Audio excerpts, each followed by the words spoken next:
여러분 안녕하세요. PK입시 컨설팅 박노성 원장입니다. 자, 오늘 여러분들하고 이제 상위권, 그쵸? 상위권 16기자 전형별 모집 비중에 대해서 제가 살펴볼 건데요. 이제 여러분 잘 아시는 것처럼 이제 건국대부터 시작해서 여러 가지 대학들이 있습니다. 뭐 숭실대까지 이렇게 나와 있는데요. 우선 기본적으로 수시하고 정시에 있어서 기본 틀은 크게 변하지 않는 것 같습니다.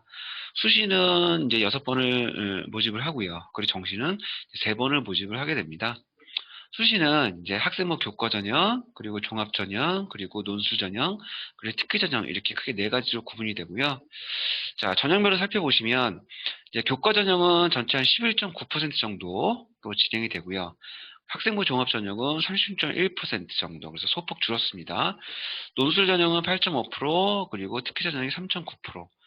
이렇게 이제 4가지 전형으로 구성이 되는데요. 그러니까 이 4가지 중에서 4가지 전형을 활용해서 이제 6번의 카드를 사용하실 수가 있게 되는 거죠. 자, 학생부 교과 전형 같은 경우에는 고교 내신 등급이 가장 절대적으로 중요합니다. 거기다가 수능 최저가 거의 붙는 경우가 되게 많이 있죠. 그래서 아마 학생부 교과 전형으로 봤을 때는 특목고라든지 아니면 전국 단위 자사고, 그리고 광역 단위 자사고는 학생부 교과 전형으로 진행하기가 상당히 좀 어려운 면이 크다. 왜? 이제 학교의 이름이나 수준을 보기보다는 이제 고교의 이제 내신 등급 성적만으로 평가가 이루어지기 때문에 그렇습니다. 자, 다음에는 학생부 교과 전형인데 전체 36.1% 정도를 뽑는데 학생부 종합 전형을 제가 고등학교 3학년생하고 N수생하고 한 번씩 나눠봤거든요. 그러면 고등학교 3학년에는 한 30% 정도, 그리고 N수생 같은 경우에는 6.1% 정도가 차지한다. 이렇게 보시면 될 것 같아요. 그러니까 쉽게 말씀드리면 학생부 종합 전형 같은 경우에는 이제 고3이 유리하다. 뭐 이거보다는 N수생 같은 경우에 과거에 자신의 학교생활 기록부를 다 평가를 받아왔고, 그 결과가 좋지 않았기 때문에 이제 재수를 하는 경우가 많이 있잖아요. 그렇기 때문에 N수생의 퍼센티지가 적은 만큼 고3들이 상대적으로 유리하다. 이렇게 살펴보면 될 것 같습니다. 그래서 학교생활 기록부가 필요하고요. 그리고 지금 고1, 고2까지는 이제 자기소개서가 들어가는데 지금 중3 부터는 이제 자기소개서가 폐지가 됩니다. 그래서 학교생활 기록부가 그만큼 더 중요해졌다. 이렇게 생각하시면 됩니다. 자, 논술 전형입니다. 논술 전형은 뭐 말도 많고 탈도 많습니다. 그래서 몇 년 전부터 계속 뭐 없어진다라고 계속 얘기를 하고 있는데 서울 시내 상위권 대학 같은 경우는 크게 없어질 것 같지는 않고요. 8%에서 9% 정도 계속 명맥은 유지할 것 같습니다. 그래서 대학별 논술고사를 보게 되고요. 그리고 수능 최저가 있는 전형이 굉장히 많이 있죠.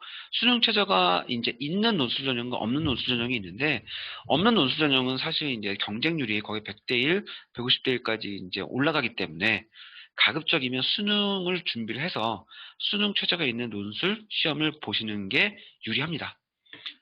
마지막 특기자 전형입니다. 특기자 전형은 이제 실기를 되게 위주로 보고요. 그리고 예체능 특기자가 있고요. 그리고 과학 특기자 전형, 뭐 국제 특기자 전형 같은 어떤 전형들이 있습니다. 그래서 특기자 전형은 일반고하고는 좀 어울리지 않는 부분이 많이 있다. 그렇습니다. 그래서 전체적으로 수시를 살펴보면 수시가 지금 60%가 조금 넘어가는 상황에서 학생부 교과 전형하고 논술 전형하고 특기자 전형 같은 경우에는 일단은 음, 뽑는 퍼센테이지 자체가 학생부 종합 전형에 비해서 상당히 낮습니다. 그렇죠?